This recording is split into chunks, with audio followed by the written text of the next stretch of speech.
Welcome to the Real News Network. I'm Mark Steiner. Great to have you all with us.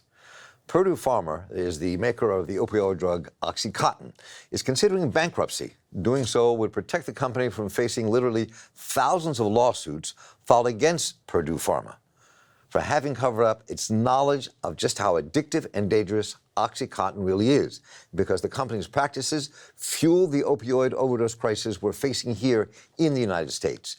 200 people per day, 70,000 people per year died as a result of the opioid overdose crisis in our country.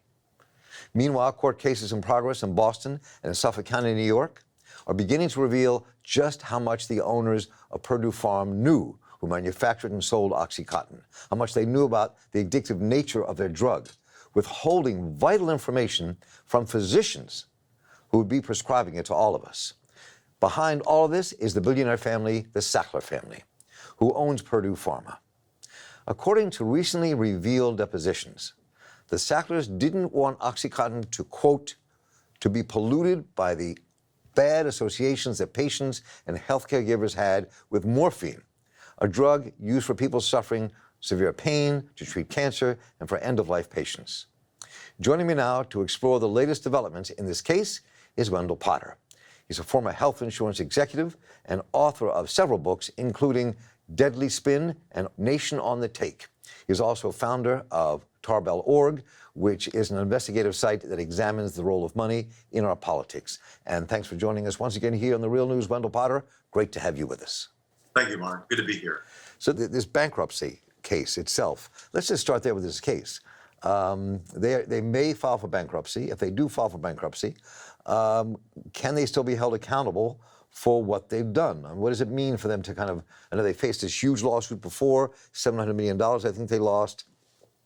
This could erupt around the country. It is erupting around the country. So just what does this mean if they file bankruptcy? Well, it means that from a financial liability, at least the shareholders, the family, I guess, would be protected through that filing from all the litigation that's being filed, and undoubtedly will go forward. Whether it means that the family will escape liability is anyone's guess, but I trust that not only will there be civil penalties or charges, but criminal charges as well, because, as you noted, so many people die every single day as a consequence of this epidemic that really began in companies like Purdue Pharma. Well, when you said they could face criminal charges, I mean, they faced criminal charges back in 2007, and they didn't go to jail, but they had $700 million in fines levied against them because of those criminal charges that took place. So, I mean, if they file bankruptcy and if they're smart business people, they probably have layers of protection between them and the company. That's what I was thinking about. I mean, does this protect them from having to pay at any level, whether it's jail time or money? I mean, white-collar criminals don't go to jail very much in this country. Does it protect them from having to answer for what they've done? It should not protect them. They should not have that kind of immunity. It depends on what the litigation is that actually is ultimately filed around the country. But I bet you that we will see a lot of efforts on behalf of states, attorneys general, and others that will be continuing to look at this and potentially file charges, because it's been very, very costly to taxpayers as well, not only to those who've lost people as a consequence of this epidemic, but to taxpayers as well. And I'm hopeful that they will not ultimately escape some kind of punishment, and that the bankruptcy protection will not be a blanket protection from them to be held accountable for what they've done. I mean, the depositions that were revealed really show that Sackler and other people in Purdue Pharma just really obviously and blatantly tried to hide just how addictive OxyContin is. I mean, so they can sell more and make more money and sell more. I mean, leaving it from doctors. The drug trials from 12 years ago, Purdue Pharma paid $600 million, sealed key documents. This is all very complicated. Can you give us a sense of like where the cases are at and where they're going and what all that means? Well, you're right. And some of the disclosures have shown that even at the highest levels of the company, even the Sackler family itself, which has tried to distance itself from any wrongdoing, but there's evidence that that's not the case, that they actually were very much involved in making sure that the sales representatives for this company continue to be very aggressive and to lie to doctors around the country and have them tell doctors things that just simply were not true. And doctors themselves have some culpability here by believing that, but on the other hand, they rely so heavily on drug reps from various companies, to be honest. But as we've seen, some of the marketing practices were just outrageous. In one case, I don't think it was the Sackler family, but another manufacturer, they were using drug reps who were ex-strippers and who were doing lap dances for doctors. It's just whoa. That's what I haven't read about yet. Lap dances in doctors' offices with doctors? Maybe not in doctors' offices. But, who knows? Maybe that undoubtedly probably goes on as well too. In many cases, drug reps increasingly are women and attractive women, because most doctors are male. It's just unbelievable. I think we will find a lot about even those practices of drug reps that represent all kinds of drug companies and their behavior. Now, there have been some laws and regulations that have been implemented to restrict some of the practices, but at least one drug rep for one of these companies is an ex-stripper who allegedly performed a lap dance for a doctor to get that doctor to be prescribing these very addictive medications. I'm sitting by my mouth agape because I'm just that's just so horrendously shocking. And I'm, as the son of a physician who was never very a wealthy physician, but a great doctor. I mean, that is just, it just blows my mind. Anyway, it sort of does. It just goes to show you the level of greed at these companies.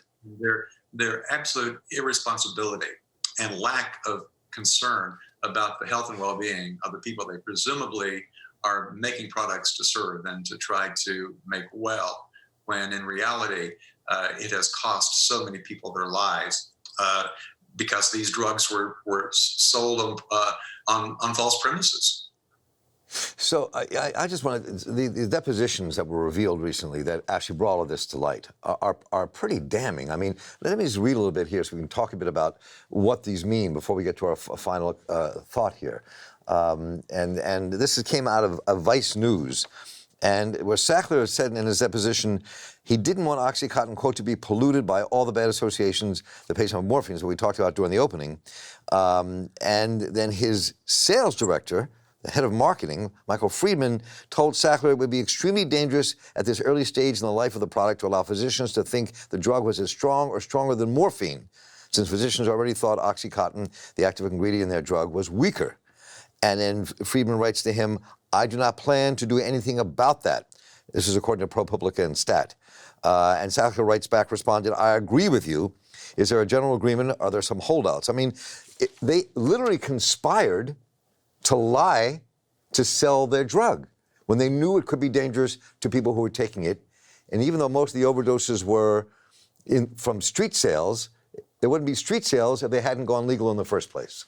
Oh, exactly right. And that transcript is evidence that they knew what was possible and how addictive these medications were and how the strength compared to morphine and how to market it in a certain way to doctors. And of course, it became very much a street drug and one that has led to so many people being addicted and going on to heroin and other medications, but or other drugs. But they knew, they absolutely knew, and were looking to obscure the reality here from doctors and ultimately, of course, from patients. So most of these cases are against the Sackler family and Purdue Pharma, but aren't there kind of many others involved that ought to be held responsible as well? I mean, for example, the FDA approved this drug, and the 60s should have known better than to prescribe it. I mean, so what about all that? I mean, this goes deeper than just the Sacklers. I mean, where was the FDA in all this? They didn't do their job? What happened? Absolutely. The the whole thing here, everything around these drugs need to be scrutinized. A good friend of mine is a physician in Vermont who is board certified in addiction medicine, and she has told me stories over the years about how aggressive the drug reps have been and the false information that they've provided or misleading information. But you're right, the FDA has culpability here too, and that needs to be really reviewed very, very much, not only by regulators, but and members of Congress, but by the media as well too. We've seen some media reports, and thank goodness we have, that gives us some visibility into what was going on. But the FDA really needs to be held accountable too for the way it allowed these drugs to be marketed. So you have had a lot of experience in this, Wendell. I'm curious, do you think the Sacklers will be held accountable? Do you think they're going to walk away scot-free, perhaps having to pay large fines, but that's about it? What do you think is going to happen here? Well, I fear that they may walk away from this and not suffer much pain, if you will, and not pay for all that they're responsible for. We see in this country, even just this week, how white-collar criminals are largely given hardly even a slap on the wrist. Right. And that's been so typical of our criminal justice system. I would trust that there would be such an uproar over this that it would send a message to judges and juries around the country just what these defendants, what the executives of these companies have done, and that they should be held accountable just as any other criminal should be. And in fact, even more so when you consider all the families, all the lives that have been ruined as a consequence of this drug. Up to perhaps 70,000 people a year dead from these overdoses in the streets. Of course, Big Pharma needs no controls, as many people tell us. Wendell Potter, thank you so much for joining us once again in The Real News. Always great to hear your thoughts. Talk to you soon, I hope. Thank you, Mark. Take care. And I'm Mark Steiner here for The Real News Network. Thank you for joining us. Take care.